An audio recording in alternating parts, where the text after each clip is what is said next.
Hello, everybody. As promised, we are doing some replay commentaries for some of the games that I played last week, or at least a while ago. So this is one that I did quite well in, and playing as Cassiopeia mid, which, playing as Cassiopeia on Sylas is pretty miserable, but we're able to kind of snowball on her with the help of our team. So let's just see what happens. So initially we have team coming in here. I do start the E. Um, just because we're about to kill her. Now, I probably could have killed her if I had saved the E2. Uh, I figure she probably would have flashed anyway, but the way that she flashed, I think she was actually still in range. So, that's one thing. If you know that the enemy team is going to be using mobility after you E, you can just save your E2. It's something that I kind of picked up from watching some of Faker's Sylas VODs. Because, he would instantly be able to react to enemy repositioning and land dizzy on them anyway, and I figured, that's a good idea. Just wait until they use their mobility and then throw your EL so you don't kind of just whiff it because they use their mobility anyway. So, it is a bit rough though. I mean, Cassiopeia has no sums, but we did start E into Cassiopeia mid, which is kind of unfortunate. Um, I like to start Q into a lot of range matchups, just helps farm from a distance. But, it's fine to sacrifice these early minions as long as I'm staying healthy and I'm getting the XP. The XP is mainly the thing that matters, so I don't mind being zoned off here as long as I'm near the minions when they actually die. So, yeah, if I walk up here, I mean, there's nothing I can do. I just have to sit back. Once I get my Q, I can start CSing more safely.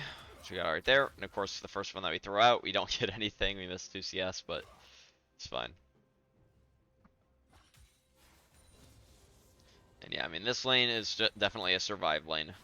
You just need to survive, hit mid game, and then kind of try and, kill the rest of her team.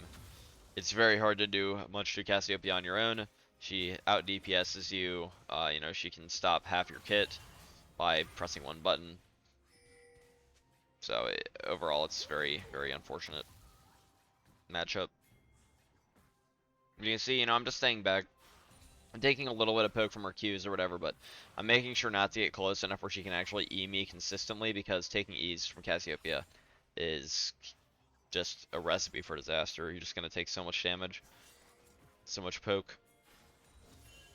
Now here I go in here, unfortunately with the E, but my Wukong's on the way, so I'm willing to go in there. Now here, I know 100% that Graves is going to be topside because there's no circumstance where Cassiopeia walks up like that if Graves is not in top bush. She would never walk up there if Graves was not there. But I knew that because Graves was top, he's still a decent, he's still a decent distance away. And I figured, Cassiopeia has no sums, I can just jump on her real quick. Wukong is sure to come back and help me, which he did. And we ended up getting a kill, so I understood the bait, and then I realized that despite the bait, there was still an opportunity to get a kill there, and so we got a nice first blood. Now Wukong pinged me to go bot here, so I did. A really interesting gank here. We actually end up killing both of them, and all surviving. But yeah, a very very interesting 4-minute gank bot lane. Wukong pinged me for that one, so I wouldn't have gone for it if he didn't inspire me with his alt clicks. And so yeah, go back, get the Dark Seal, get some amp tomes, the classic. I'm not sure if I could have bought. Okay, no, I could not have bought a Lost Chapter, but even if I could, I do prefer to go for the Dark Seal in basically every circumstance. I think Dark Seal is just broken on Sylas because your main goal is to snowball. And so, even if you're not doing too well early, you can always get some cheeky kills, in the late laning phase, early mid game, something like that, and then you can just start snowballing out of control. So yeah, if you have enough gold for Lost Chapter, maybe if you find yourself in you know, as a player, you run out of mana a lot, then Lost Chapter could be a better option for you. But personally, you know, I take Presence of Mind. I think I conserve my mana decently, especially in the early game. There's not really much need to spam your abilities, so I like to go for the Dark Seal.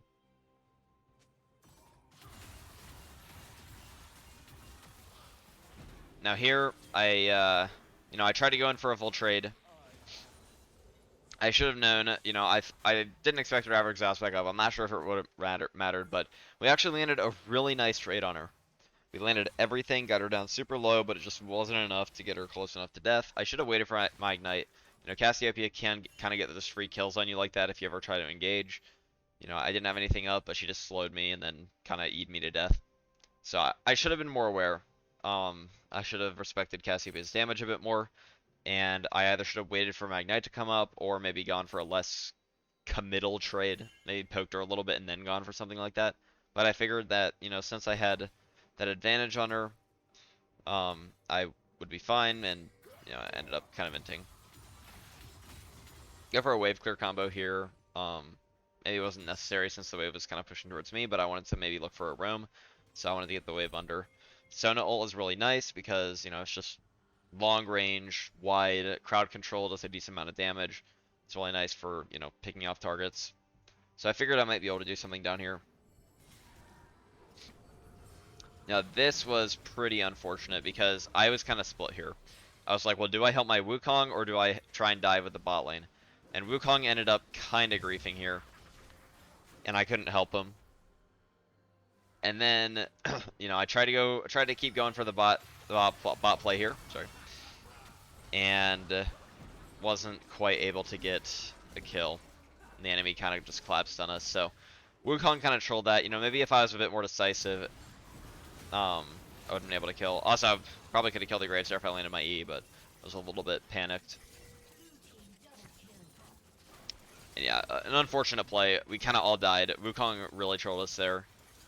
You know, I could have played that better, been more decisive. You know, do I want to help Wukong or do I want to go for the bot lane play before their jungler and mid are available to help them? And it just kind of sucked that Wukong ended up dying there. But, I mean, it happens. Go back, grab a lost chapter. You know, I'm still able to do a lot of damage. Flasher's coming up, so can maybe make a play like that soon. You know, there's a lot of options. I have quite a few good ults this game. Mordekaiser ult is one of my personal favorites because you can always be useful with Mordekaiser ult. And here, I think we do actually kill the Cassiopeia. Yeah, we know that she's here because if you're watching the minimap, we saw her use the Vision Plant. So, nice clean combo. The Janna definitely helping with that crowd control there. But a good collapse, good taking advantage because we knew her positioning because we saw her hit that Vision Plant. Unfortunately, the Janna was there to help us, so good job on her part.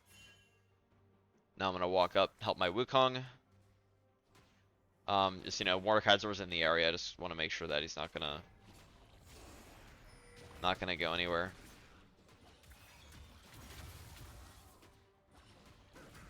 Did she type something, by the way? Hold on. Oh yeah, he said you literally just ulted. Because I remember typing this, and I remember him saying something. He said you literally just ulted. Hey, 12.8 buffs, was it? 12.8. Now that was pretty scary. I flashed on the Cassiopeia, tried to kill her before she could get a lot of DPS off. Able to get out there. Mordekaiser's a bit immobile.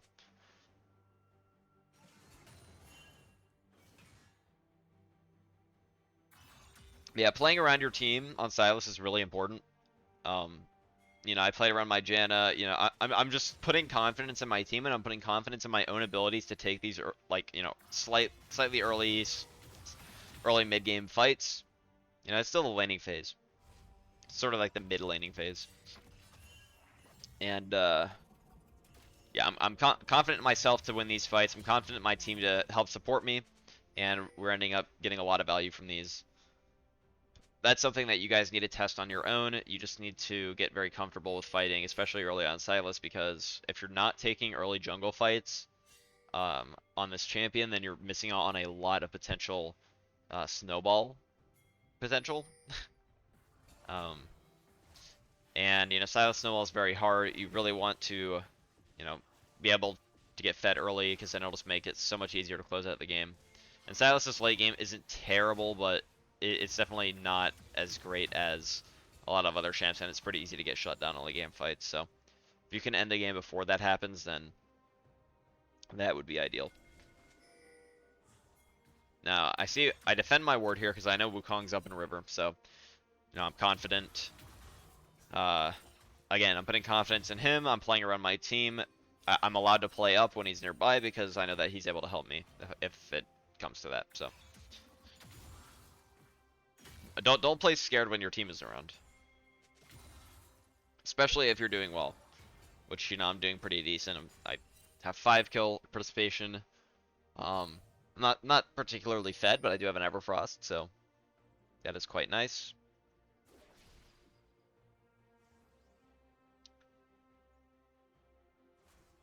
Yeah, just looking for some rooms. If we don't get anything out of it, it's fine. We're pushing waves in pretty quick, so we don't lose too much. We have a slight roam timer at the very minimum. And here, yeah, again, we see Cassiopeia really out of position, and just go for a quick and easy kill. I know we just saw Graves on blue buff, but again, he's super far away from where my Aatrox is. It's really easy to collapse on her and just get that free kill. So don't be afraid. I mean, Cassiopeia is a scary champion when you're playing Sylas, but if you have at least one other team member, the problem with Cassiopeia is that you can land your full burst on her, but usually it won't kill her, and then she has enough DPS to sort of mow you down after you've used all your abilities. And here I just went for some first strike trading. And yeah, like you saw earlier in the game, I hit my full burst on her, she lived with like 200 health, and then I just couldn't do anything, and she just E'd me down. But if you have another teammate there, then they can help you finish her off. So you have that extra damage that you need. She's not able to do, a ton of DPS, so. Cassiopeia is scary, but if you have teammates nearby, she's usually not too much of a threat. She can be a threat in fights with multiple enemies, though, because her W can shut you down very hard, so just be careful of that ability. And yeah, we're going for the Shadow Flame here, one for the Sorcerer's Shoes. It's a good item.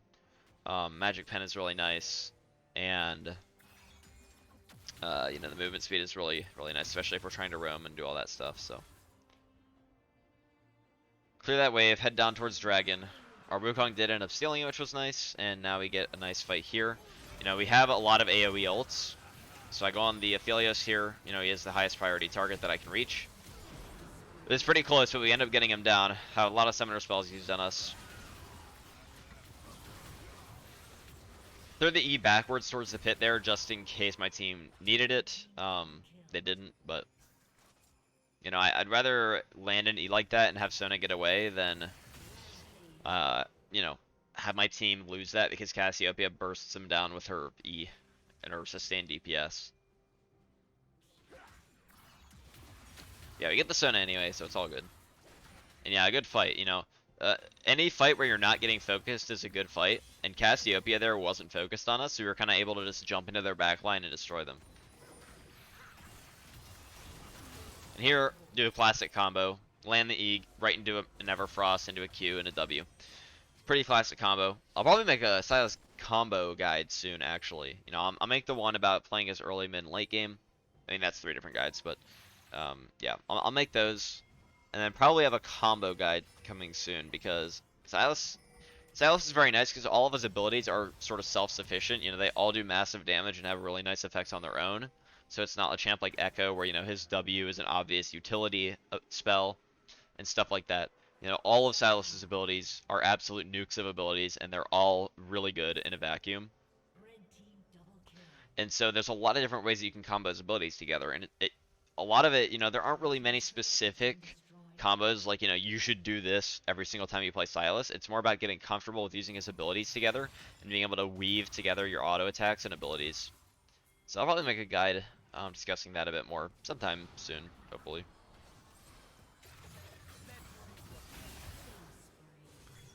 You saw they were actually EW'd, huge burst combo. So you know, there's some stuff, like there's a lot of stuff you can cast during your E. Um, you know, it's situational though. Sometimes, you know, you want to go for an E, an EW for massive burst damage. Sometimes you go for the ER to steal an ult. Sometimes you go for an E ult that you've already stolen. You can combo it like that, like Cassiopeia or something. I think I actually did that in that dragon fight there. I think I E2'd and Cassiopeia ulted at the same time. And that was a little bit scary, but fortunately the Janna did have us backed up there with that huge healing. Yeah, that was sort of a limit test play. I was sort of thinking, like, you know, diving Cassiopeia is not the best idea, but I had the Sonal and I wanted to test my limits, so.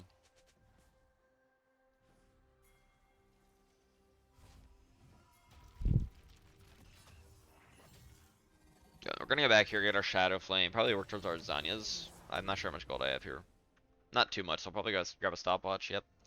Grab the stopwatch. I like the stopwatch as a component because, you know, the stasis is extremely important on Sylas, and so getting that early, getting it, you know, even a single usage that early can be really nice. I would say, you know, stopwatch is a better item in high elo because you can rely on your team to follow up. So, you know, if you're lower elo, you know, you've noticed that your teammates aren't very good at helping you in situations where you stopwatch or whatever, you could consider going for the stats of the other components instead. And I'd still recommend going for the Zanyas, of course, but maybe, you know, don't buy the stopwatch as, you know, as early as I normally do, if you find that you don't personally get as much value from it. Yeah, grabbing some camps, just maximizing the farm. You know, our farm isn't anything amazing. It's just not bad. But, you know, we're kind of just keeping even, keeping a nice steady pace. Nothing crazy, but, you know, it's sufficient. And yeah, we're just hovering around this area. You know, I do want to start side laning bot lane here. Side laning is pretty important if you want to keep your CS numbers up. Now here, I'm not going to engage on this Graves. You know, I did do a ton of damage to him, but I know that the rest of his team is right behind him, so engaging would be certain death. And, you know, Dragon coming up, we don't want to do anything too risky.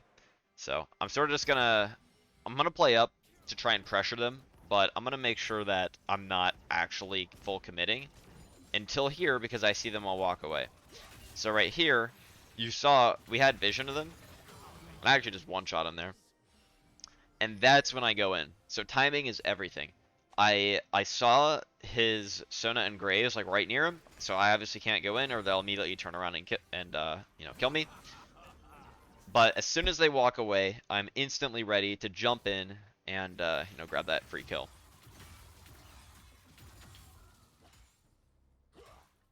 Pushing mid now. You know, Kallista's on the dragon. I don't really need to help her. Mainly, it's important for me to grab prio, make sure that the enemies can't really get past me. Now, if I'm pushing mid lane, it means that they can't sort of sneak through mid to get to that dragon area. So, yeah, my team's fighting. I wanted to go for the Sona here, but I saw my team was kind of low, so I went for the Graves instead. Kind of whiffed all my abilities, but killed him with autos, so. Sylas OP, please nerf. I think, yeah, I'm actually legendary now because I was 1 and 2, and now I'm 9 and 2.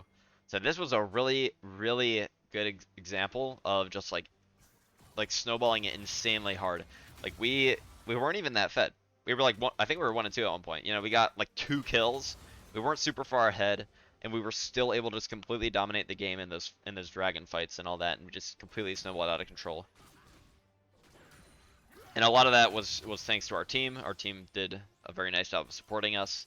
So, you know, if your team isn't as, you know, proactive, you can maybe try and get them to help you, or you can play around them and play around ganking more, and stuff like that.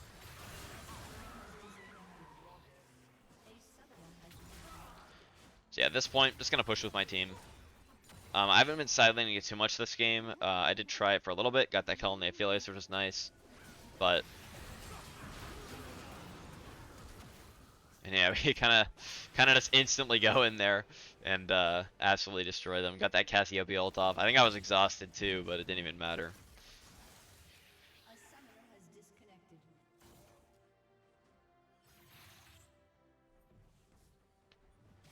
So pushing top here. I mean, my team is pushing bot lane, so if I'm gonna push top, you know, my team doesn't actually need me, but you know, splitting the pressure, it forces the enemy team to, you know, answer both threats at the same time, and obviously, you know, nobody on their team can actually 1v1 me, so they pretty much have to, um, they pretty much have to send multiple people after me, which gives my team a numbers advantage on the other parts of the map. So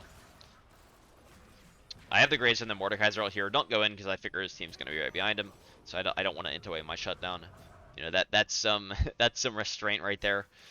Uh, I could have easily killed the Graves if I dove him, but then I probably would have died. So, and that's obviously not worth because I'm worth 700, or I'm worth 1,000 gold because I have a 700 gold bounty. So.